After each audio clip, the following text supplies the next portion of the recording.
Story 1. I noticed someone in my photos, but I live alone. Have you ever taken a picture only to notice something weird in the background? Maybe a shadow you can't explain, or a reflection you know shouldn't be there? I'd heard stories about that kind of thing before, but I never thought it would happen to me, until it did.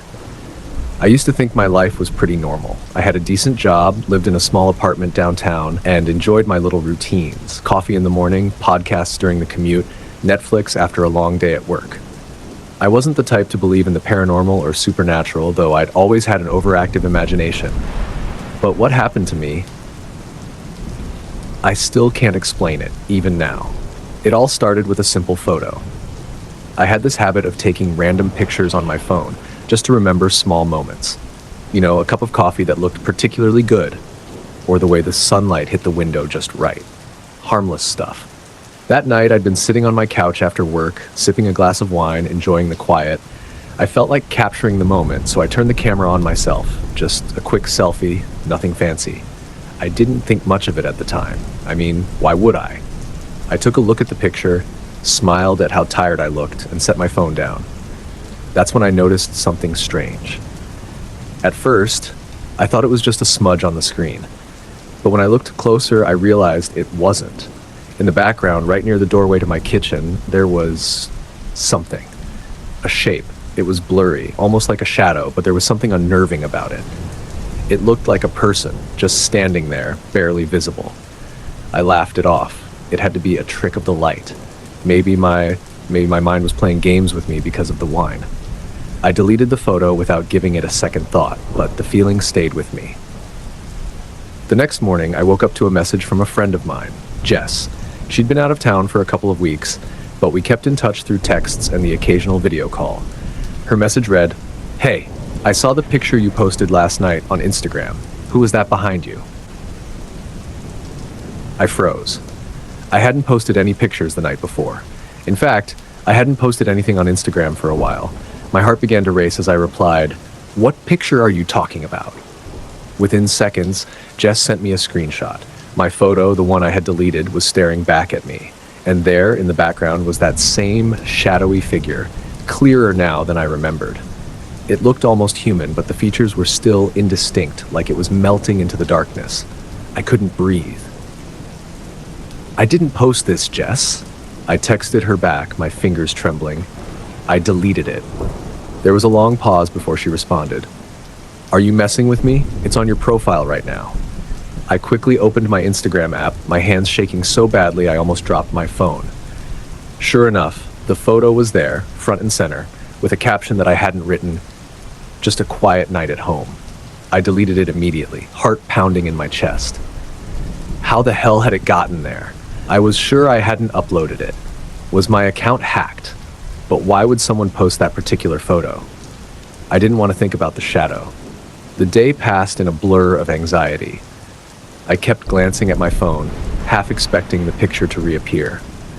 I even reset all my passwords, thinking that would solve the problem. But that night, I couldn't shake the feeling that I wasn't alone in my apartment. Every creak of the floorboards made my heart race. Every gust of wind against the window sent a chill down my spine. I told myself I was being paranoid, that there was a perfectly logical explanation for everything. But that night, I took another photo. I don't know why. Maybe I was trying to prove to myself that everything was fine, that the shadow was just a fluke. This time, I made sure to stand in front of the kitchen doorway with the lights on. I snapped the picture and immediately opened my gallery to check. And there it was again, the figure. But this time, it wasn't in the background, it was right behind me.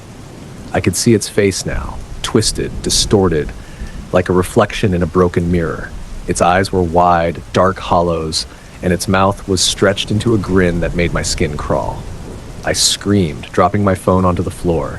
My heart was hammering in my chest, my mind racing with questions I didn't want answers to. How could this be happening? There was no one else in the apartment. I had locked the door, checked the windows. I was alone. Wasn't I? I didn't sleep that night. I couldn't. Every shadow in my apartment felt like it was watching me, waiting for me to let my guard down. I kept checking my phone, staring at the photo, hoping that somehow the figure would disappear. But it didn't. The next day, I called the police. I didn't know what else to do. I tried to explain, but how do you tell someone there's a ghost or something worse in your photos? They came over, did a sweep of the apartment, and, of course, found nothing. The officer gave me a sympathetic smile, probably thinking I was just another paranoid city dweller. "There's no one here," he said, his voice calm and reassuring. "You're safe." But I didn't feel safe. Not at all. The days that followed were a blur. I couldn't concentrate at work, I barely ate, and every time I closed my eyes, I saw that twisted grin behind me. I stopped taking pictures altogether, too scared of what might show up next. Then one night, I got a notification on my phone. It was from my gallery app, the one I hadn't opened in days. New photo added. My heart dropped. I hadn't taken any photos. I didn't even have my camera open. With trembling hands, I opened the app. There was a new picture in my gallery. It was of me, sleeping, and standing in the corner of my bedroom, barely visible in the shadows, was the figure, watching me. I couldn't breathe. My mind raced with thoughts I couldn't control. How? How was this happening? How had it taken a picture without me knowing? How long had it been watching me? I didn't sleep that night, or the next. Every time I closed my eyes, I could feel its presence, lurking in the dark corners of my apartment, waiting for me to fall asleep. I started staying with Jess after that. I couldn't be in the apartment anymore. I didn't tell her everything, just that I'd been having a rough time and needed a place to crash for a while. She was kind enough not to ask too many questions. But even at her place, I couldn't escape the feeling that I was being watched. It was like the figure had followed me, lurking just out of sight, waiting for me to let my guard down. One night, as I lay on Jess's couch, staring at the ceiling, I decided I had to confront it. I had to know what it wanted. So I took another picture. I don't know why I thought that would help. Maybe I was just desperate. Maybe I thought if I could capture it again, I could understand it. The photo appeared in my gallery almost immediately, and there it was, standing right next to me, its face inches from mine. But this time, there was something different. In the reflection of its hollow eyes, I could see something, someone. Me. I was standing behind it, my face twisted into the same horrible grin. I don't know what happened after that. The next thing I remember is waking up in the hospital, Jess sitting beside me, her eyes red from crying. She told me I'd been found unconscious in my apartment, my phone smashed on the floor. The doctor said I'd had some kind of breakdown. Stress, they called it. But I knew better. I knew it wasn't over. Even now, as I sit here writing this, I can feel its presence. I don't take pictures anymore. I can't. Because every time I do, I see it, standing right behind me, smiling. I thought I'd escaped it. That maybe, if I stopped taking pictures, I could live a normal life again. But I was wrong. Just last night, I got a message from Jess. "Hey, check this out," it said, with a photo attached. It was a picture of her sitting on her couch, smiling at the camera. But in the background, I could see a familiar shadow. And this time, it wasn't blurry. It was me.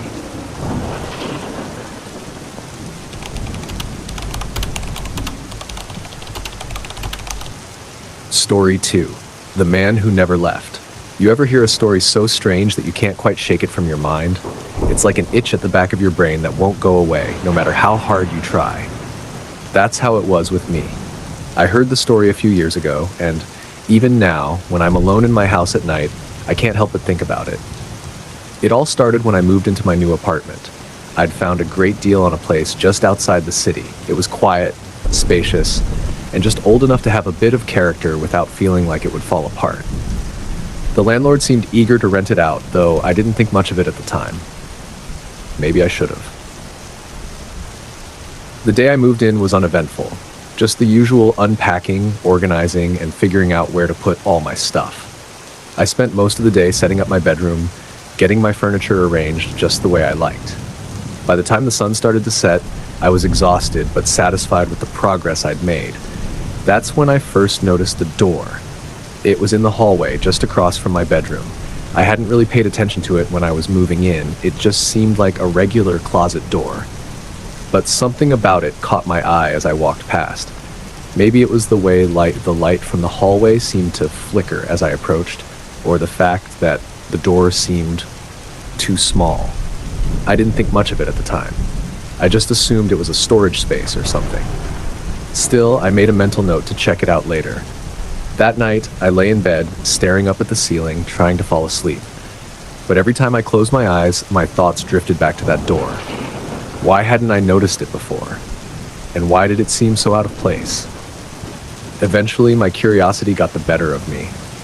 I got out of bed, grabbed my phone for a flashlight, and walked over to the hallway. The apartment was eerily quiet. Too quiet, like the kind of silence that makes your skin crawl. I reached for the doorknob, half expecting it to be locked, but it wasn't. It turned easily in my hand, and the door creaked open, revealing a small dark room. It wasn't a closet. The room was small, about the size of a pantry, but completely empty. The walls were bare, and there were no shelves or anything that would suggest it was used for storage. The only thing that stood out was a single wooden chair, placed in the center of the room, facing the door. And sitting in that chair was a man. My heart skipped a beat, and I froze, my breath catching in my throat. The man didn't move. He just sat there, his back straight, his head tilted slightly forward, as if he was staring at the floor. He didn't react to the light from my phone, didn't acknowledge my presence at all. It was like he didn't even know I was there. I stood there, paralyzed, trying to make sense of what I was seeing. Who the hell was this guy? How did he get into my apartment? And why was he just sitting there? I don't know how long I stood there, but eventually I managed to whisper, "Who are you?" The man didn't answer. He didn't even flinch. He just sat there, motionless. My mind was racing. Was this some kind of prank? A squatter? A ghost? I didn't know what to think. But as I stood there, staring at him, something about the situation started to feel wrong. It wasn't just that he was there, it was the way he was there. The way he seemed so still, too still. I backed away slowly, my heart pounding in my chest. I closed the door, locked it, and hurried back to my bedroom, locking that door too. I didn't sleep at all that night. I just lay there, listening for any sound, any movement, but all I heard was the deafening silence. The next morning, I tried to convince myself that it had been a dream. Maybe I was just overtired and my mind had played a trick on me. But when I went back to the hallway, the door was still there and it was still locked. I didn't dare open it again. Days passed and I tried to move on. I went to work, hung out with friends, and tried to settle into my new apartment. But I couldn't shake the feeling that something was wrong. Every time I walked past that door, I felt a chill run down my spine.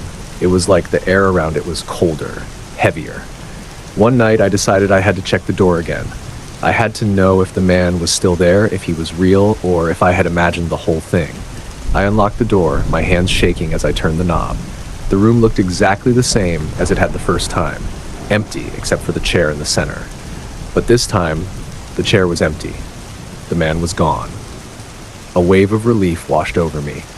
Maybe I had imagined it after all. Maybe it was just a trick of the light or my tired mind. But as I closed the door, I noticed something strange. The chair was facing the wrong way. It was now facing the wall. The next few weeks were a blur of sleepless nights and anxious days. I couldn't stop thinking about the chair, about the man who had sat in it. I started to notice little things around the apartment, things that were out of place. A door left open that I was sure I had closed. A light turned off that I knew I had left on. I couldn't shake the feeling that I was being watched. One night, I came home late from work. The apartment was dark and quiet, just like it always was. But as soon as I stepped inside, I knew something was wrong. The air felt different, heavier, colder. I walked down the hallway, my heart pounding in my chest. The door to the small room was closed, but there was a faint sound coming from inside. It was a soft, rhythmic creaking, like the sound of someone rocking back and forth in a chair. My stomach dropped. I stood there for what felt like an eternity, my hand hovering over the doorknob. I didn't want to open it. I didn't want to see what was inside. But I had to know. I turned the knob slowly, pushing the door open just a crack. The creaking stopped. The room was dark, but I could just make out the shape of the chair, still facing the wall. And sitting in the chair, facing away from me, was the man. My breath caught in my throat. I didn't move. I didn't say a word. I just stood there, frozen, staring at the back of his head. Then, slowly, the man began to turn. I slammed the door shut before I could see his face. I moved out the next day. I didn't tell the landlord why. I didn't tell my friends either. I just packed up my things and left, leaving the apartment and the man behind. But sometimes late at night, when the world is quiet and dark, I can still hear that soft, rhythmic creaking in the back of my mind, and I wonder, wherever he is now, is he still sitting in that chair? Story 3. The Midnight Caller. It's funny how some of the scariest moments in your life start off so innocently.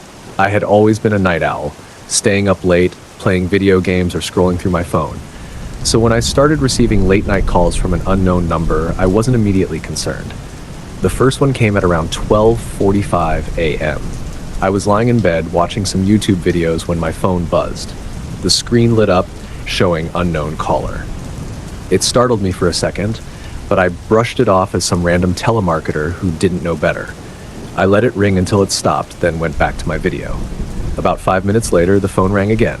Unknown caller flashed on the screen once more. This time, I silenced the call without even thinking. Who calls someone at this hour? The third time it rang, something about it felt different. The hair on the back of my neck stood up and a chill ran through my body. I stared at the phone as it buzzed on my nightstand. Without really thinking, I picked it up and answered. Hello? No response. Hello? I said again, louder this time. I could hear something on the other end, breathing, slow and steady. It was faint, but it was there. I waited, my heart pounding in my chest. Finally, a voice spoke, low and raspy. Is she there? I blinked, confused. Who? The line went dead. I stared at my phone for a few seconds, wondering what the hell that was all about. My mind raced, trying to make sense of it. Was it some kind of prank? A wrong number? I told myself that it was just a random caller messing around, but that didn't stop the uneasy feeling creeping up my spine.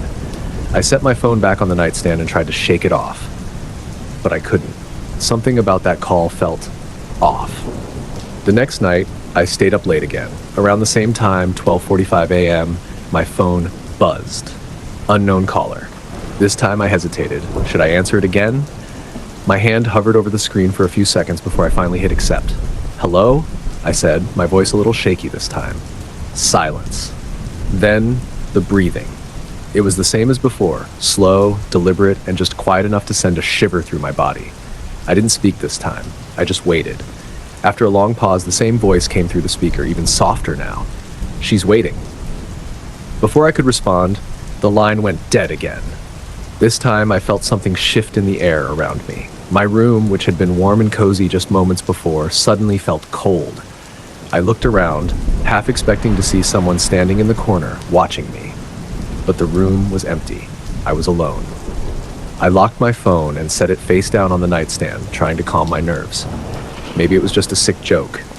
Maybe someone had the wrong number. But I couldn't shake the feeling that something was terribly wrong. The calls didn't stop. Every night at the same time, my phone would ring. Unknown caller. And every night I would answer, and the same voice would ask, is she there? Or she's waiting. I started to dread the nights. I couldn't sleep. My mind was always racing, trying to figure out who the caller was talking about. Who was she? And what was she waiting for? A week passed, and by then, I was a wreck. I was barely sleeping, jumping at every little noise, and checking my phone constantly, waiting for the inevitable call. My friends noticed something was off, but I didn't tell them what was happening. I didn't want to sound crazy. One night, though, something changed. It was around 12:30 a.m., and I was lying in bed, staring at the ceiling, waiting for the call. When my phone finally rang, I answered it before the first ring had even finished. Hello? I whispered, my voice trembling. There was no breathing this time, no raspy voice asking for her.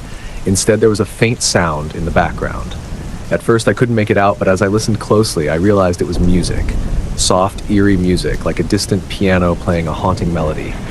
And then I heard it, a voice. But this time, it wasn't the raspy, low voice I had been hearing for the past week. This was a woman's voice. Soft, sad. Why won't you help me? I sat up straight in bed, my heart pounding in my chest. Who is this? I demanded, my voice barely more than a whisper. Please, the woman's voice said, her tone filled with desperation. I need your help. He's coming. The line went dead. I didn't sleep at all that night. I couldn't. I sat up in bed, my eyes glued to the door, waiting for something to happen. But nothing did. The apartment was silent, the kind of silence that presses down on you, suffocating. I could feel my pulse in my ears, the weight of dread growing heavier with each passing minute. The next day, I couldn't stop thinking about the woman's voice. Who was she? And who was he? The questions gnawed at me all day, but there were no answers. That night, I was too scared to go to bed. I sat in my living room, all the lights on, clutching my phone in my hand.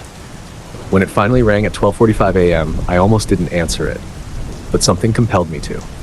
"Hello," I whispered. This time, there was no breathing, no eerie music, just silence. And then the woman's voice, even more urgent than before.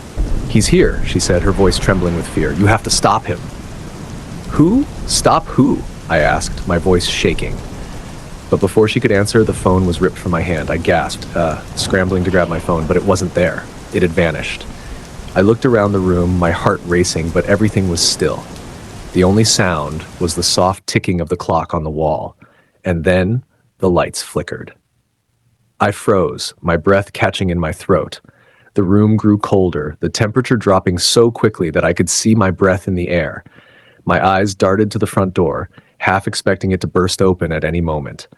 Suddenly, the lights went out completely, plunging the room into darkness. I stood up, my heart pounding in my chest. I fumbled for my phone, trying to find it, but it was nowhere to be seen. That's when I heard it, the sound of footsteps, slow and deliberate, coming from the hallway. My pulse quickened. I wasn't alone. The footsteps grew louder, closer, until they stopped right outside the living room door. I could hear breathing, heavy, ragged breaths, like someone was standing just inches away from me, hidden in the darkness. I took a step back, my hands trembling as I reached for something, anything, to defend myself. But before I could grab anything, the breathing stopped. The silence was deafening. And then, in a voice barely louder than a whisper, I heard him. "She's waiting for you." The lights flickered back on and the room was empty. After that night, the calls stopped. The unknown number never called me again, but the fear never went away. Even now, when the clock hits 12:45 a.m., I can feel it. The dread, the suffocating weight of knowing that something is out there, waiting. I don't know who the woman was or what she wanted from me. I don't know who he was or what I was supposed to stop. But every night, I wonder if tonight will be the night that the phone rings again. And if it does, what will happen when I answer?